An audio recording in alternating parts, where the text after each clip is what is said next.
Good morning, everyone. My name is Diana Schulak. I am the program manager at Family Focus Resource Center. We are a resource center that helps families that have children or young adults with disabilities.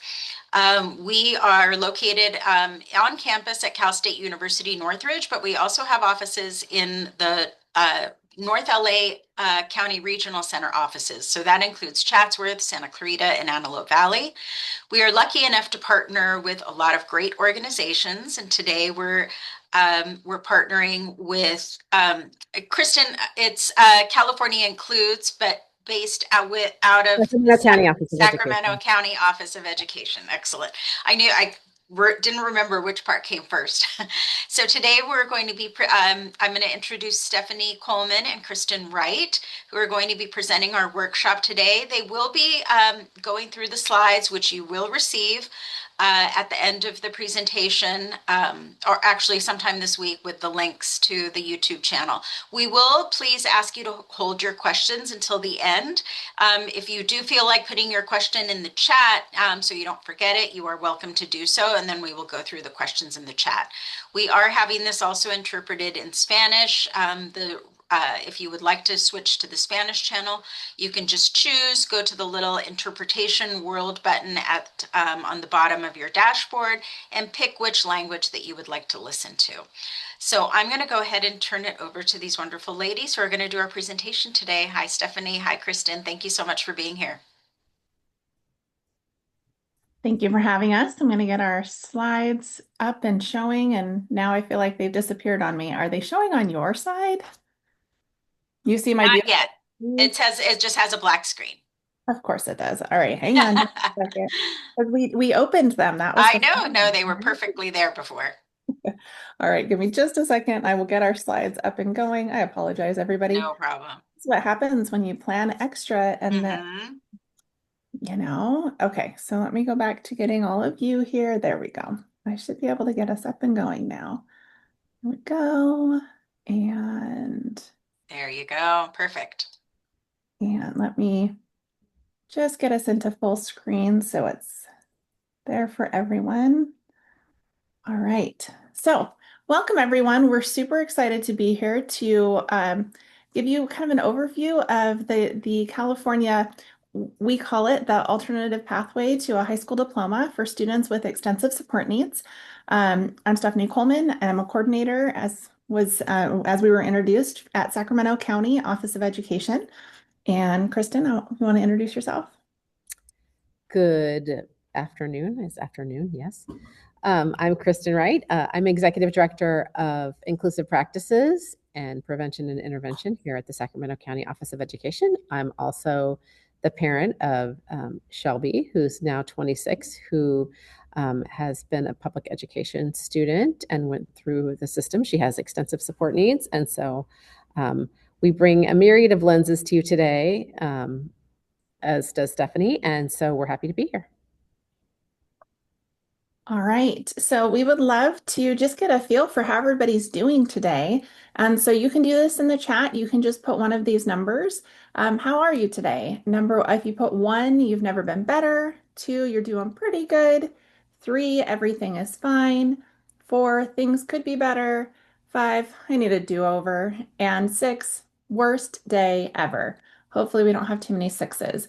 But if you'll let us know how you're doing so we can know how to take care of you today, that would be great.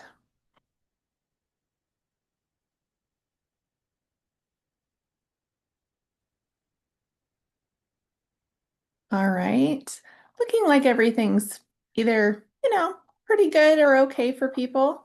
So if you're not having the best day, we're going to try our best to help make sure that today's a better day to finish, at least this workshop with you. We're going to do the best we can to take care of you today. All right, a couple of key features we want to point out is that if you would like to have captioning, that is an option at the bottom of your screen. Feel free to do that.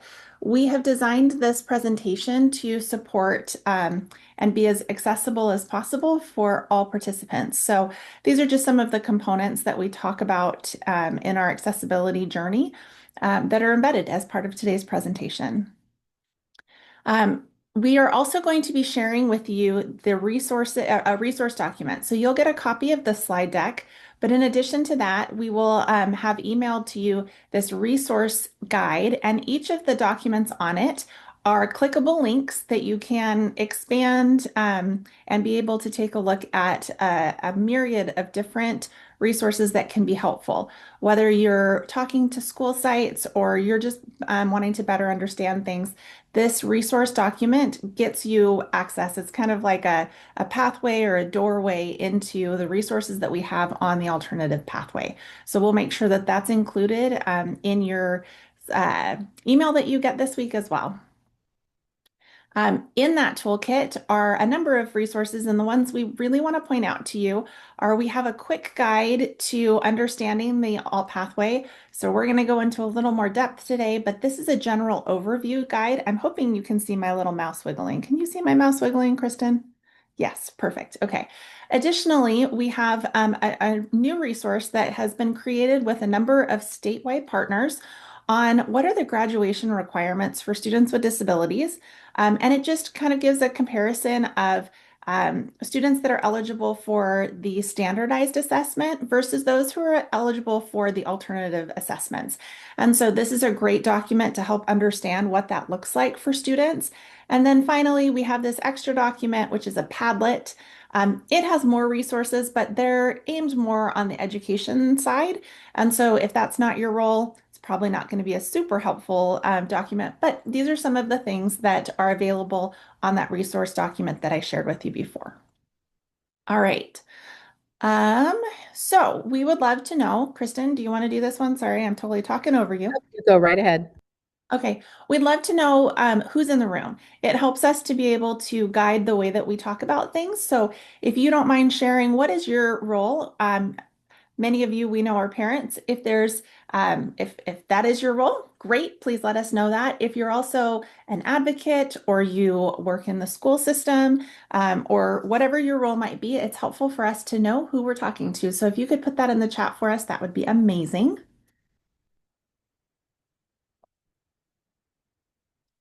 Oh, we've got a counselor in the room. We've got parents, caregivers, parent and professional. Wonderful. Excellent. Okay. So we've got a good broad range of people. And I'm going to say to our counselor, especially, and if we have another professional educator, there are additional slides in this slide deck that will not be, that we won't be showing. When you have access, like I gave you in the chat, you have access to the slide deck. If you look at that, you'll see that there's a whole bunch of slides that are, we call them turned off. And that just means that when we're doing a presentation, they're not visible. Some of those for educators or those in the education field might be really helpful. So please go use those as additional resources, especially I'm seeing our counselor. There's some things in there that would be really helpful for you in consideration of your unique role in education. So know that there's more slides that we're not going to necessarily cover today, but there's great information and speaker notes to help give some more context for those.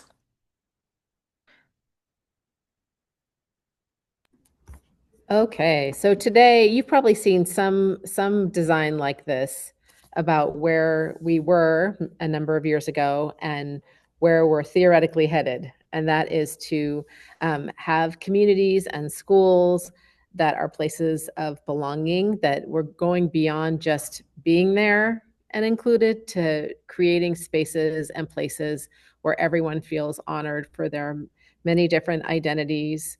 And so this belonging piece is something that will be sort of threaded throughout what we talk about, because that is really the goal that we're after. Next slide. So in order to do that, we subscribed the idea that we presume competence in everyone. And we know for our students, particularly who are non-speaking, that sometimes we don't know what they know, and we haven't unlocked them to figure out a good way to know what they know.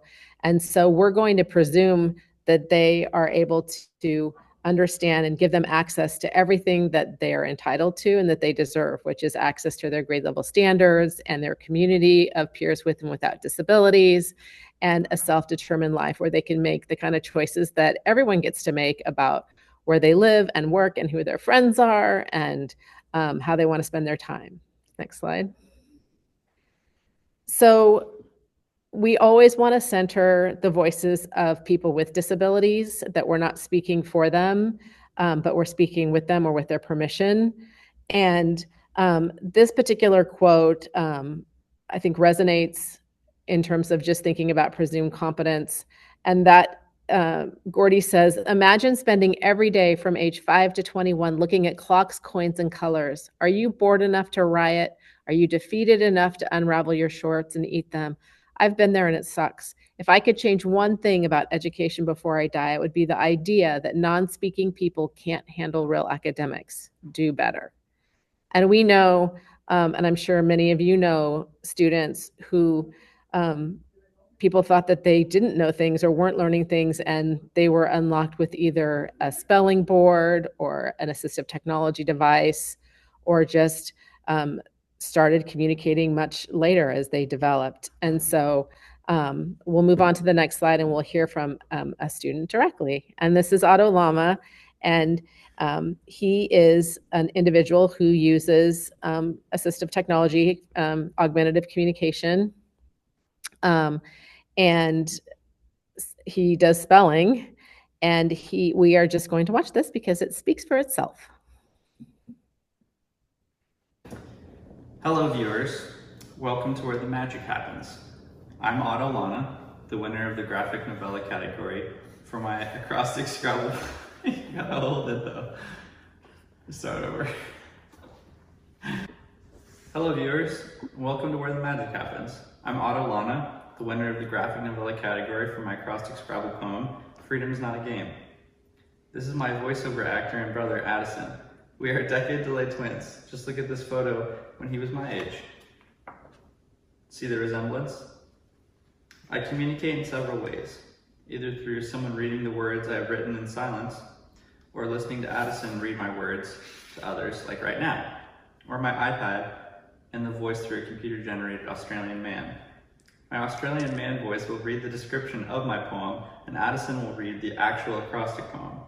Thanks to Jen, Lindsay, and all of the Kids Wright judges. It's an honor to be a part of this program. Freedom is Not a Game by Otto Lana. Freedom. Fragility, responsibility, education, equality, democracy, opportunity, marginalized. 45 years ago, President Gerald Ford signed the law which allows me the freedom to receive an education as a disabled person. The fragility of this freedom is evident in that I have to prove my presence in this classroom is appropriate, year after year. I have to prove my placement and my academically rigorous curriculum is appropriate, year after year. I am threatened with a change in placement despite demonstrating academic success, year after year. With the emotional and financial toll this battle consumes year after year, we can definitely say, freedom isn't free. With freedom comes responsibility. We must make sure that freedom guarantees access to everyone.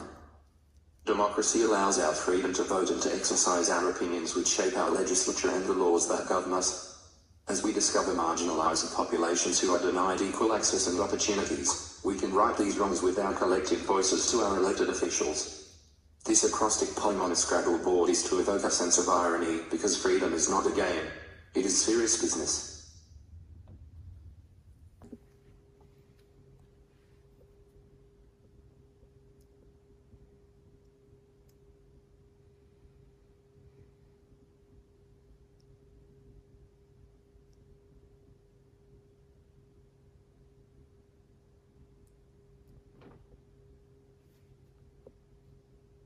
Thank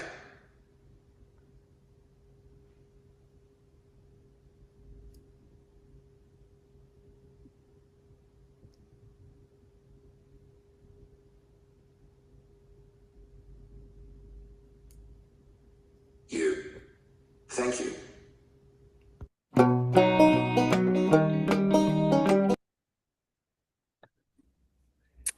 I love this because it's also a great reminder about giving people time, that we all have different speeds by which we process and in some cases have to spell the words. Hope you appreciated that video as much as we did. So we're going to move into just talking for just a couple of minutes about language. And I know as parents, we hear a lot of different language. And I'll admit that sometimes I use language that I don't want other people to use. And then I have to catch myself because there's so many things that we just grow up with that we're used to saying. And so this is not, we're not the language police. We're not telling anyone what to say, but we want to suggest to you a few things.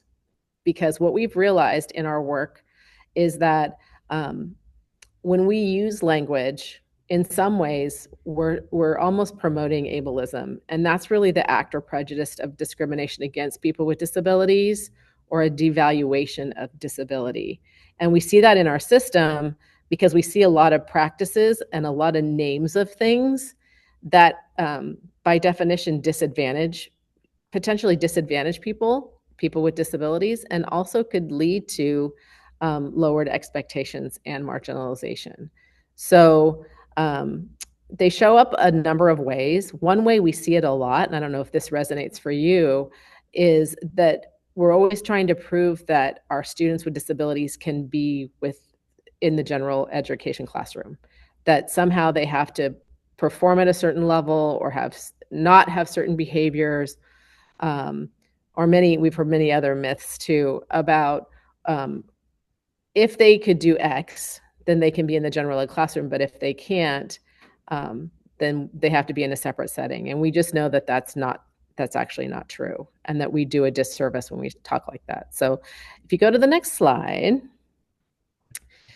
wondering if any of these resonate for you. So when we hear about students with disabilities, both as parents, we say these things, I think sometimes, I know I have. What we're doing is we are almost othering our own kids by saying these words. And even as teachers, we do this, I know, very unintentionally. But once in California, we even passed a law that said every student's a general education student.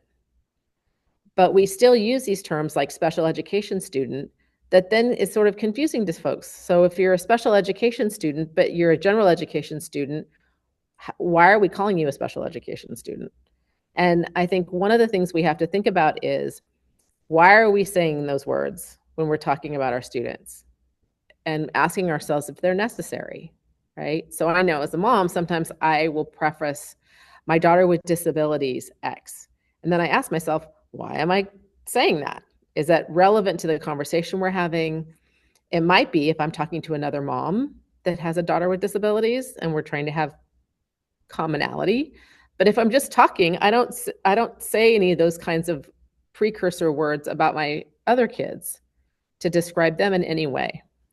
And so as we're thinking about the words we use about our own kids, even in IEPs, just want you to think about how we talk about and how we want our teams to talk about our kids. And so we started with my school for my daughter just saying, can we just call her Shelby?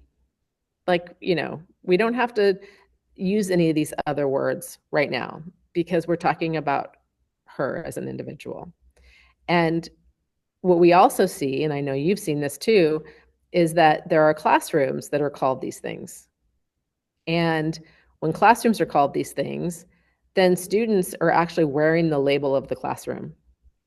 And if you think about a student's own personal information, health information, we've seen classrooms called the ED classroom. Well, now you've just told the whole school what someone's disability is in their medical history. And those kinds of things I had really never thought of until I got into education. Like, that's probably not great. Why wouldn't it just be like room 10 or Miss Coleman's room? Next slide. So just thinking about removing special education in and of itself.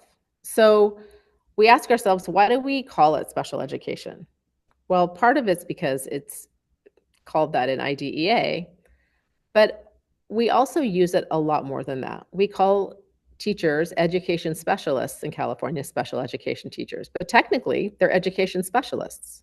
Are they teaching special education, or are they teaching standards and a student qualified for special education as a support and service? So instead of saying a special education student, we might say a student, a learner, a scholar.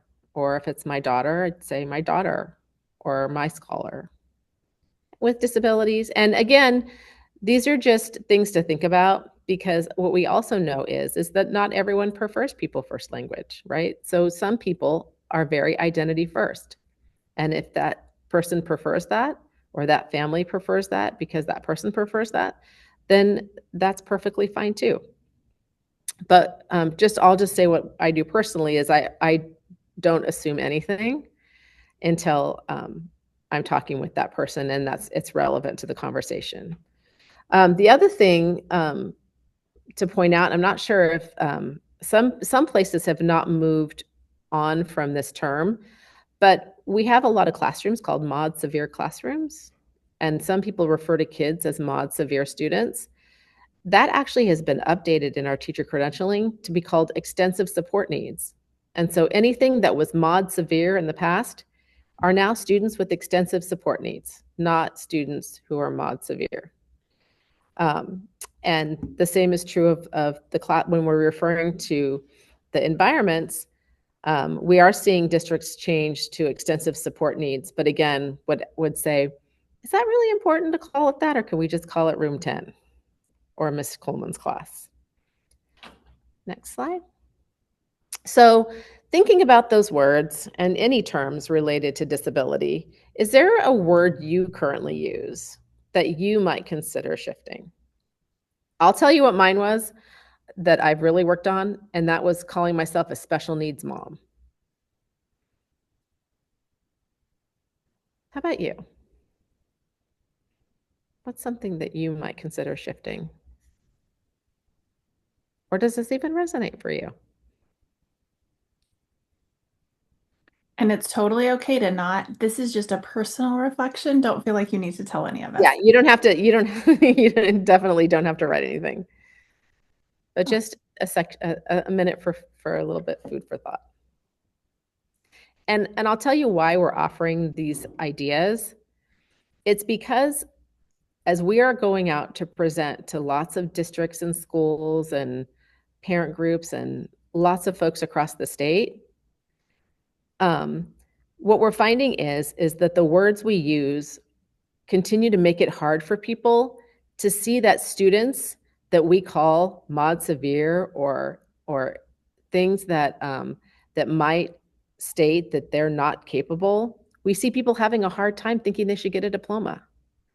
So one of the reasons we started talking about words is because if we want to shift people's ideas about that everyone can get a diploma in California and everyone can learn their standards, then the words we're using have to go along with that.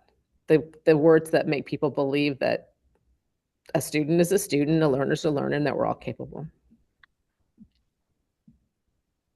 Yes, I've been changing to non-speaking as well. So this is my daughter, Shelby. She's 26 now. Had she graduated this year or last year, taking the courses she took in her inclusive program at her high school, she would have a high school diploma. Because she graduated 4 years ago, before this was an option, she did not. So she currently has a certificate of completion. Now, why does this matter?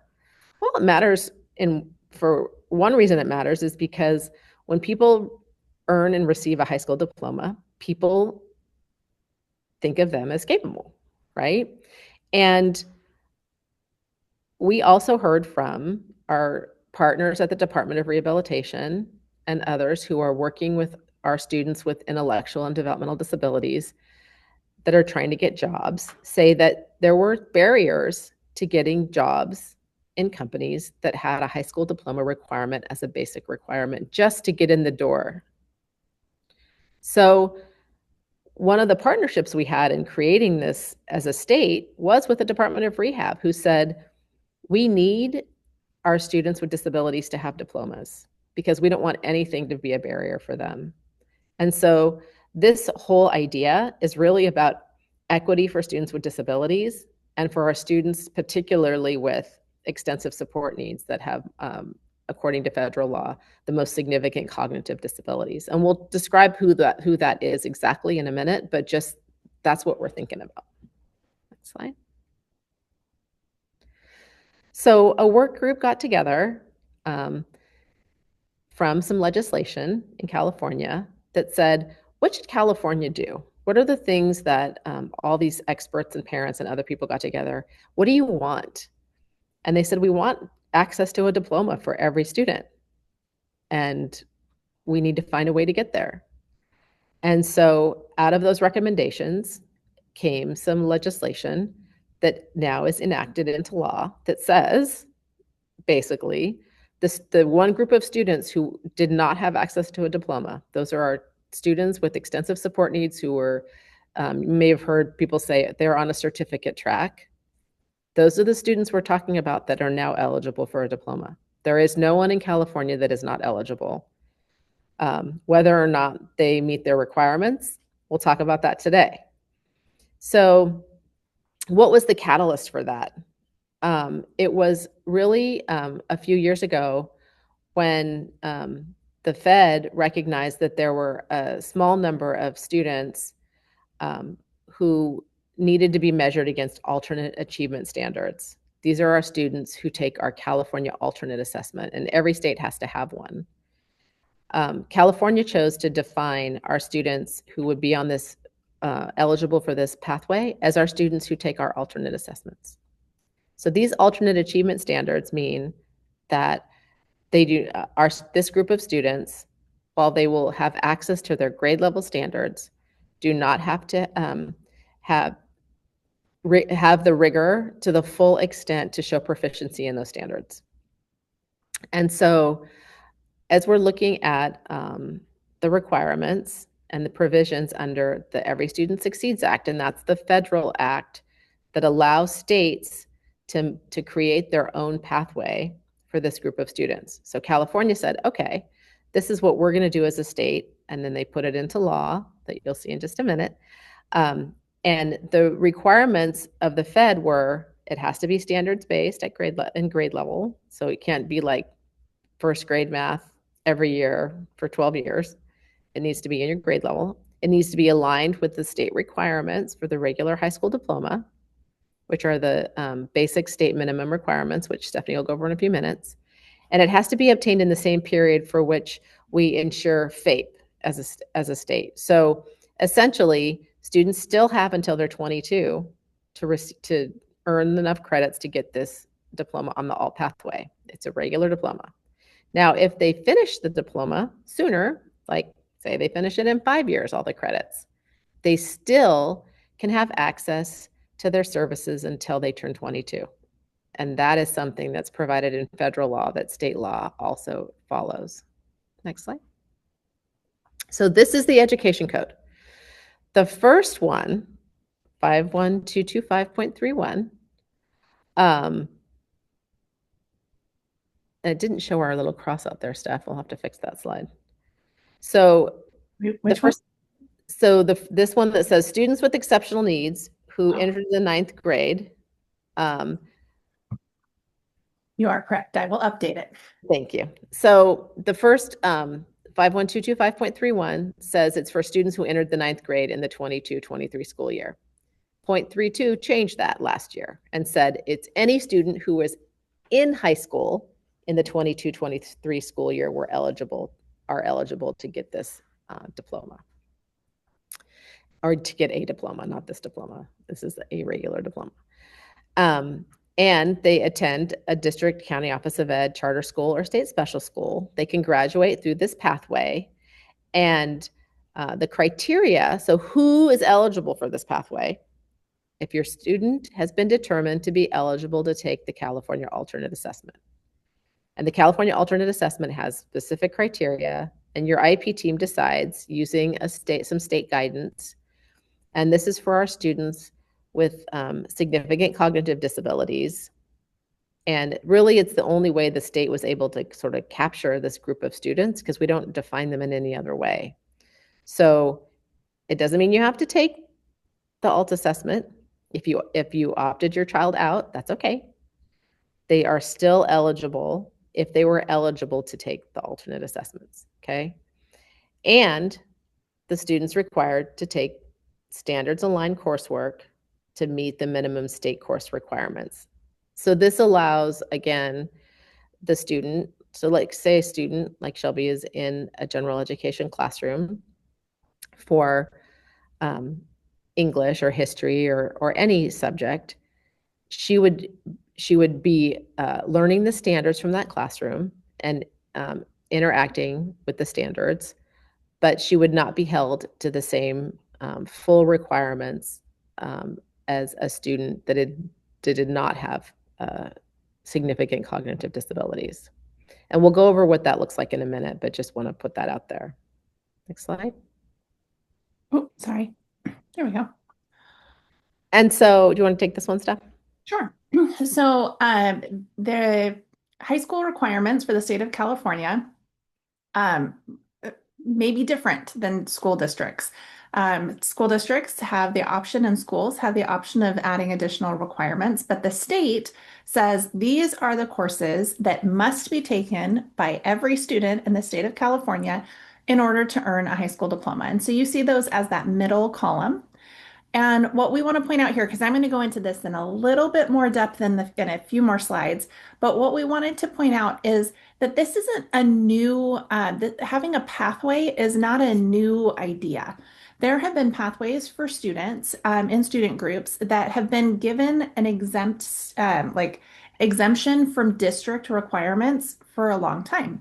And some of those student groups are down at the bottom, are foster youth, members of military families, newcomers.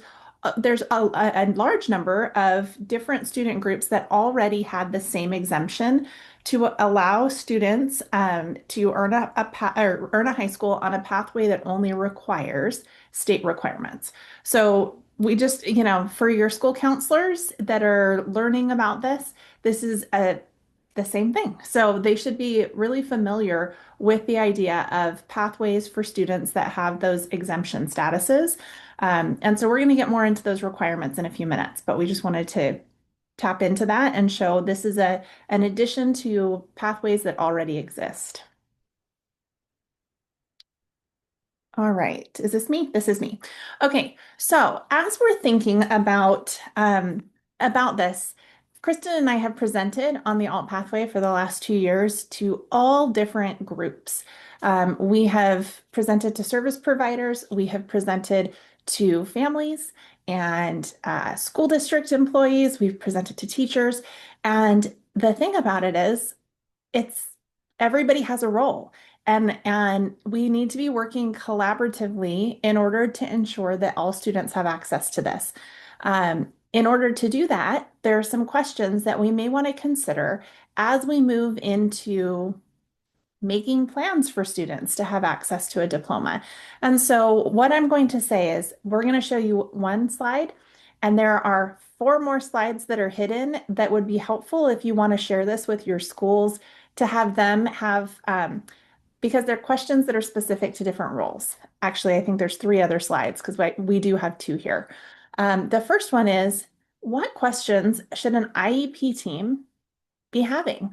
Like, what should we be talking about at all levels of IEP meetings? And this means when your child is in early childhood education and they're going into their first year in the public school system as maybe a transitional kindergarten or kindergartner, what should we be talking about?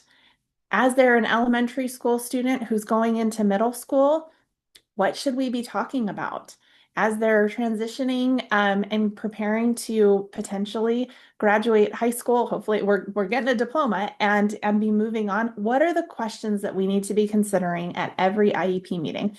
And so this is not an exhaustive list, but a list of questions that we feel are really good questions to be prepared with as a parent or family member or advocate as you go into those meetings.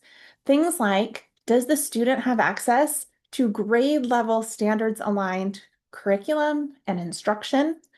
Do they have access to curriculum that has been universally designed?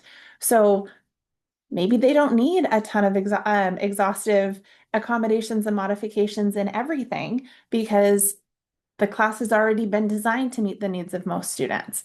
Have we considered general education as one of the appropriate placements for your child to receive instruction in the standards aligned curriculum? And I say this because a lot of schools are wanting and ready to move into making sure that every student has access to a diploma.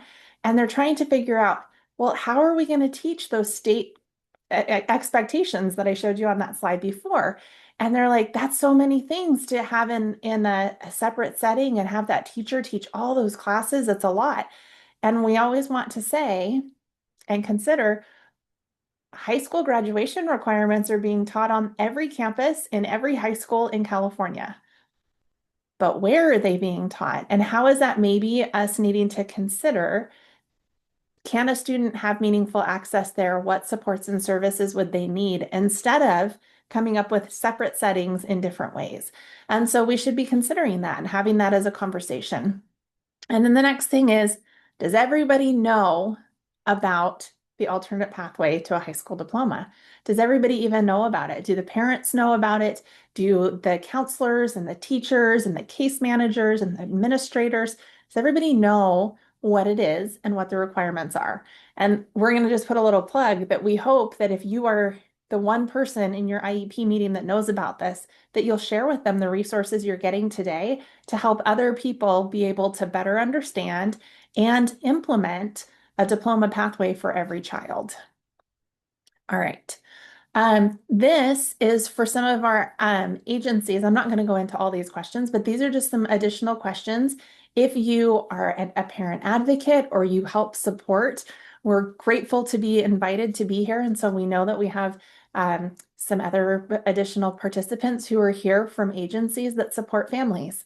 And so these are some additional questions to consider in ways that we're supporting students to be able to be meaningfully on this, this pathway. So we want to give you a little time to pause and reflect. We would, you don't have to type in the chat, but if you want to, you're welcome to. Consider for a few minutes or for just about a minute, what's resonating with you, what questions are surfacing. Just take a minute. We've kind of talked for, 35 minutes at you. And so consider what are some of the things that are kind of lifting for you. And if you would like to put them, we'll give you a little bit of time. You can put them in the chat if you would like, and we will answer them at the end. So I'll give you just about a minute to think about that.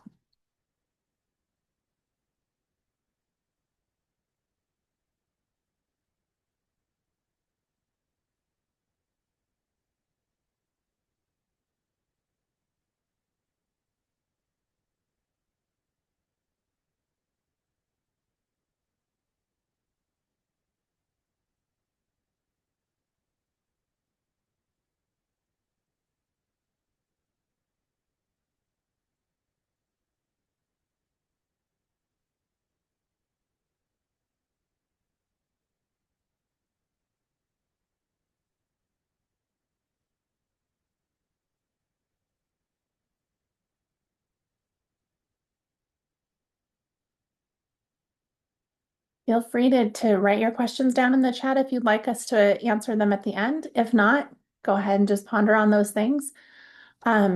What we do know is that there are some myths, and Kristin talked a little bit about some other myths that we've heard. Some of the myths that we've heard are that students don't really need a diploma. If they have extensive support needs and they're going to need support throughout their life, they don't really need a diploma because it's really not going to help anything. But we know that that's a myth. And there's a couple of myths within that we want to just make sure that we address. The first one is that students with extensive support needs don't really need a diploma. A certificate's fine because they don't need it for a job. But the thing is we know that there's data that 90% of employers prefer youth when they're hiring youth that have a diploma.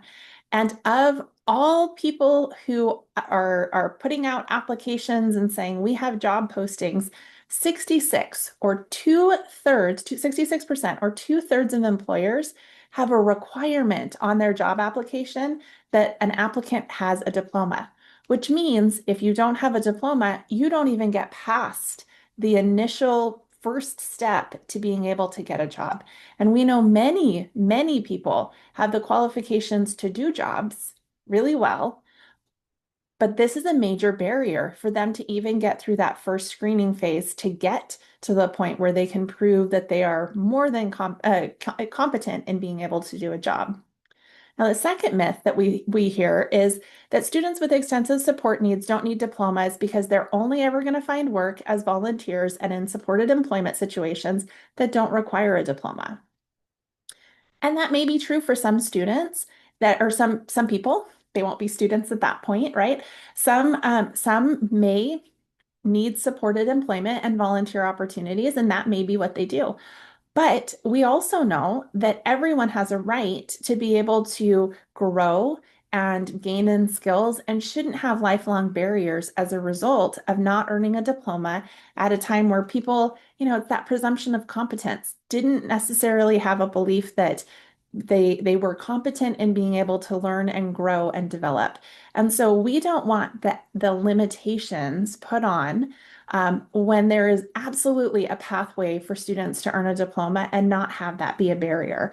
And for us to be able to lean into this belief that all students and all people can achieve at high levels, and that may take support and time, but we don't want barriers that are unnecessary to be in place for that. So we're going to get into some details now. I told you I was going to talk a little more about high school requirements. I am a high school educator, so Kristin has said, classroom or Ms. Coleman's classroom because I was an ed specialist for a long time before stepping into this role and at high school level. And so I did a lot of work with transition age youth.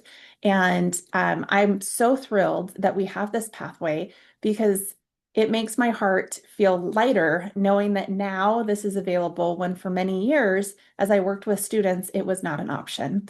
And so let's take a look at what those high school requirements are. If you know them, I am so happy you know them, but I'm guessing a lot of us don't know them, or maybe we remember them from when we were in high school, but I'm just going to go over them with you really briefly.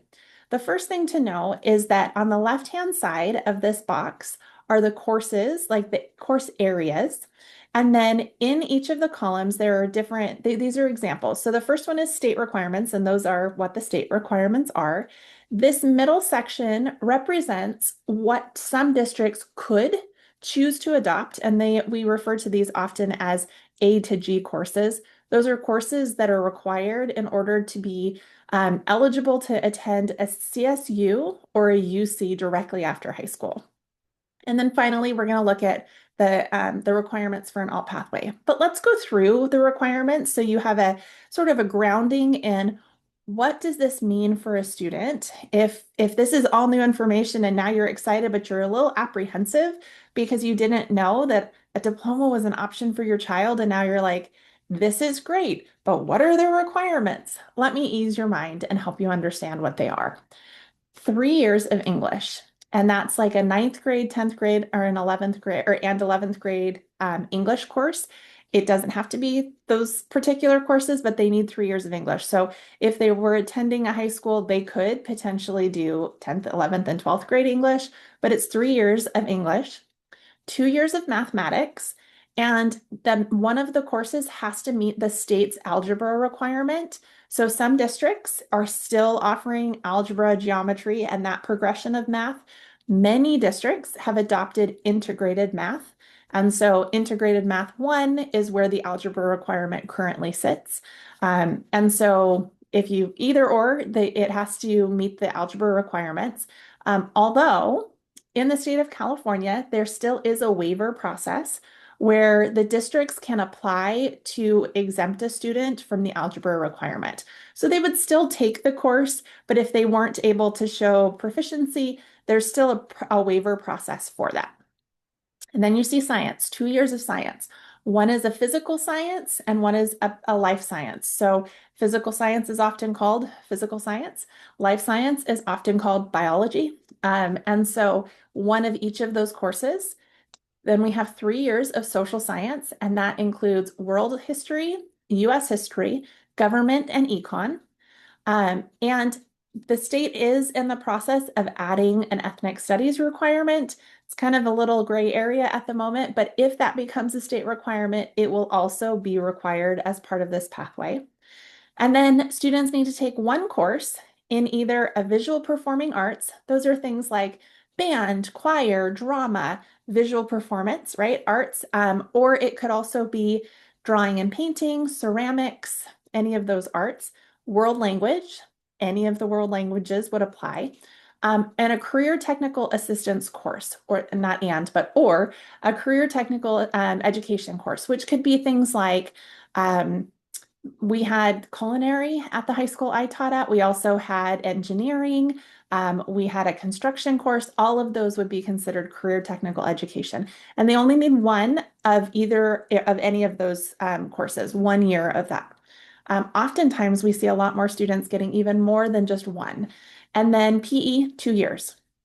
So if you look at all those requirements, that totals 13. 13 courses that a student would need to take in their high school years. And that may feel like a lot, but I got to tell you, it's not that many. And why is it not that many? Well, on average, most high schools have a 6-period day. I say on average because some schools have 7 periods and some schools have a block schedule where they take 4 classes in the fall and 4 classes in the spring, which actually totals 8 classes. And so if we're thinking 13, that's not that many, right? Like it's definitely doable. And I'm going to show you one example of what it can look like in just a minute so you can kind of get a feel for that. But I want you to recognize the difference between the state requirements and the alt pathway. They're the same. Those two requirements are the requirements because the alt pathway says they need to meet state diploma requirements. All right. So let's have a little, this is our additional point. I know Kristin already made it, but we made a slide because sometimes we forget to say it. So I'm going to say it here just so we're all really clear. There are 2 key points that we need to remember. In any other pathway to a diploma, if a student graduates from high school, their free and appropriate public education, that we often say their FAPE, their offer of FAPE, ends when they earn their high school diploma. But for a student on this pathway, it does not end. They could earn their diploma, let's say they earned it in 4 years. They could continue to receive transition services and support from the school district until they turn 22 and they age out of their offer of FAPE, until they age out of the K-12 school system. It doesn't mean that we have to hold off on giving them their diploma until they turn 22. They can earn their diploma and continue receiving the supports and services that they need beyond that. This is an important feature of this particular pathway. It is the only pathway where this applies.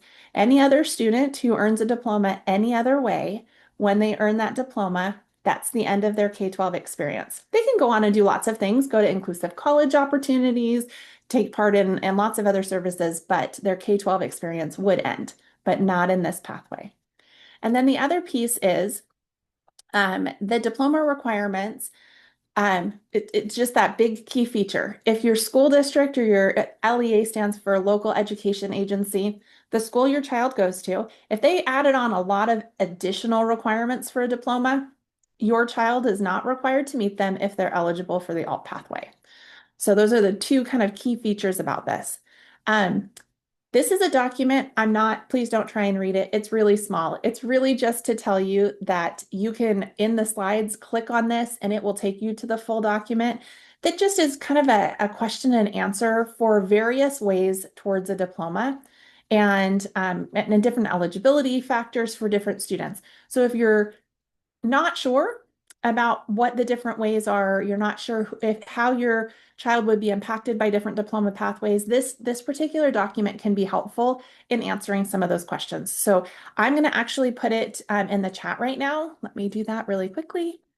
So you can access it that way, but please don't try and read it on the screen because we know it's totally inaccessible. It's there to just remind me to tell you that the resource is available. And again, this is also available on that home-based document that I showed you with all the resources and the links to all those things. So you'll have all access to all of these. All right. Oh, I don't know. Oh, I accidentally clicked on it. Sorry about that. Okay.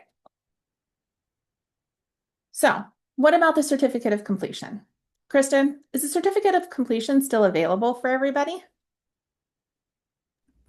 So there still is a certificate of completion that has not gone away. However, we would have to ask ourselves, in what scenarios would we want a student to get a certificate of completion?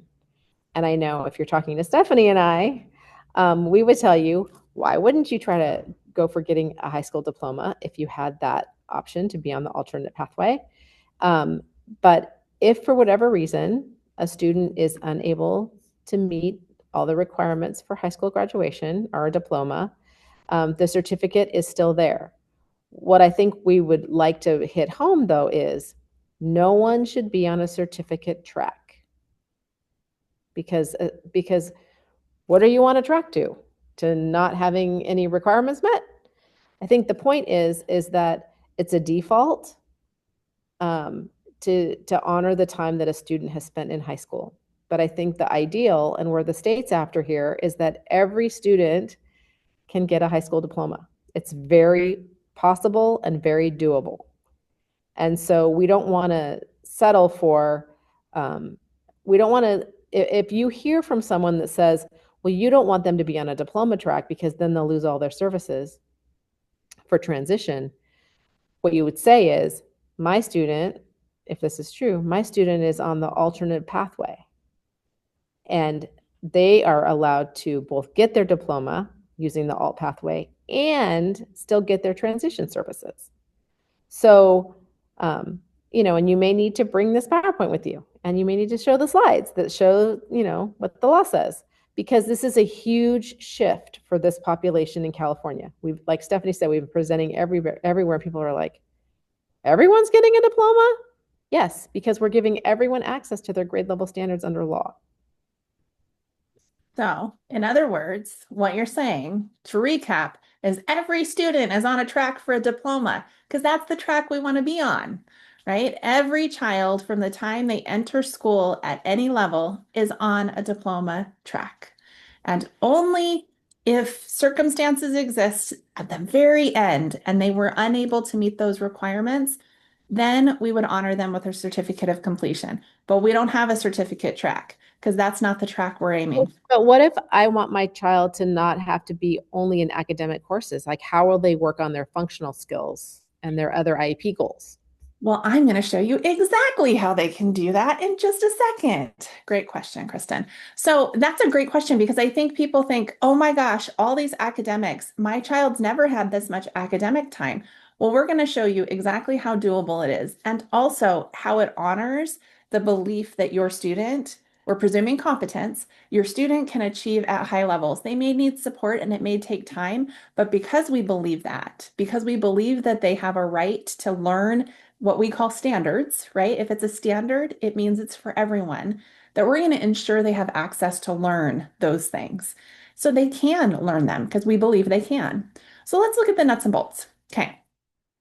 Nuts and bolts. First thing first, if you are a student in high school, I have 3 students currently in high school, and my children every year have to complete what is called a course of study. This particular one shows you additional years because we tack those on to make sure that we have plenty of time for our students that may need up till they're 22. But in a typical sense, when I'm creating this course of study or working on this with my children and they're talking to their counselor, they have 4 years that they're planning for. And in those 4 years, they have to meet those course requirements. In our case, my children are not eligible for the alt pathway or any of the other pathways, and so they have all the district requirements. And they map out, starting their freshman year, what will you be taking this year to meet some of the high school requirements? What do you anticipate over the next 4 years it's going to look like? And then this year, at the end of this year, they came home and they said, okay, Mom, We need to look and see if the next 3 years for my daughters, they're freshmen. We got to look at sophomore, junior, and senior year and make sure everything looks good and that all of our classes are going to make sense and everything fits. And I say, okay. So we made sure everything was. They worked with their counselor. And then my son, who is a junior, he came home and broke my heart and said, Mom, we have to look at senior year. He's a jerk. He's trying to make it really hard. He's like really trying to hurt my heart by telling me he's graduating. So we had to look and make sure that all of his graduation requirements were going to be met. That's what a course of study is. It helps us to keep on track and make sure that we aren't going to get to the, second semester of senior year and go, oops, we forgot 2 courses and now we don't have time to get them done. So I say all that to say we need courses of study for every student who is on track for a high school diploma. And we just said that's everybody.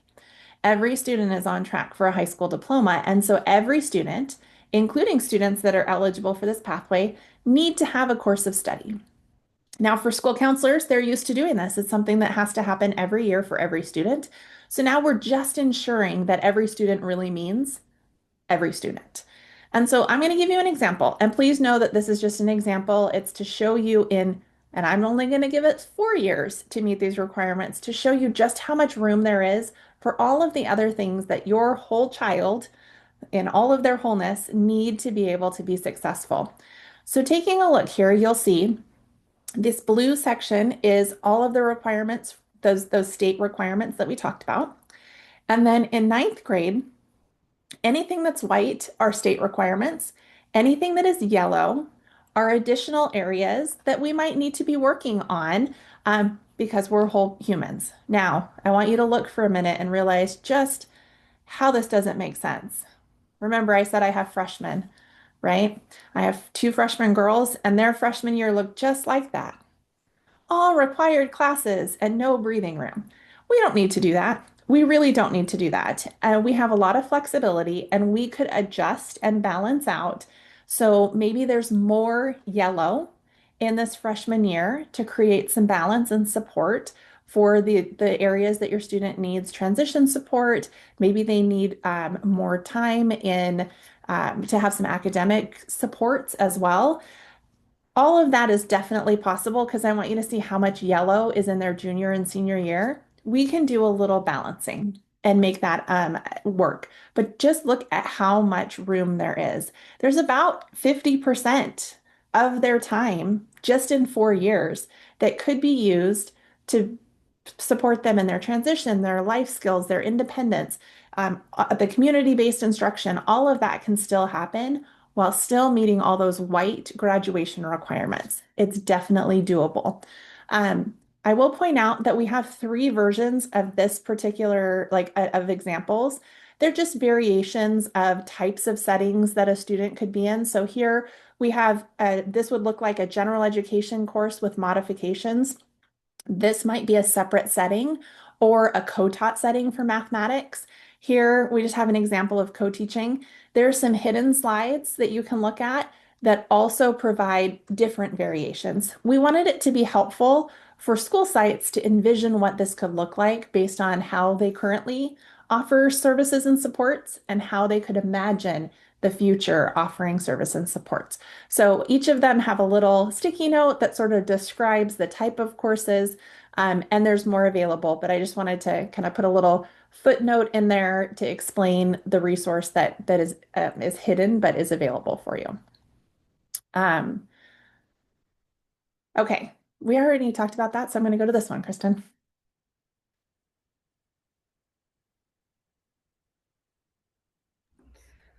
All right. So as a mom, we're really hard on ourselves. I think you all might be able to relate. And so it's really a lot easier to look back and think of the things that you should have done differently. I try not to do that too often because it makes me sad, but it's never too late, right? So my daughter's 26. She has a self-determined plan, IPP, with the regional center in self-determination. And so we're making up for some lost time, some things that, around her communication and other things that I wish it would have been different. So I wish I would have had higher expectations. She was fully included in academic courses, like I mentioned earlier, in high school. So she did get access to her grade level standards, but she didn't have the communication depth to truly be able to show what she knew. And I think she probably knew and knows a lot more than we're able to hear from her. I also should have been in relentless pursuit of functional communication so much earlier. I wish that would have been my main focus with her as her mom and advocate from much earlier. So we started very late with her having a device that worked for her. And so she still is going to practice and training and has a lot of making up to do. Finally, I did underestimate the power of inclusivity and belonging. Her motivation to be in school and to learn changed when she was able to be with peers. And it was peers who got her to do things that her teachers were never able to help her do. So, and that's peers with and without disabilities. So hindsight is definitely 2020, and you are all at different places on your journey. So hopefully this might mean something to someone on this Zoom, but just sharing. Thanks, Steph. All right, so now it's time for you to be able to ask questions. I'm seeing that Kristin, as always, this is why we love presenting together, because we can tag team the questions in the chat. But we would love any more questions that people have. Unless Diana, you want to jump in? No, I was just going to let you know that I'm going to stop the recording then. Oh, okay, wonderful. Okay. So thank you so much.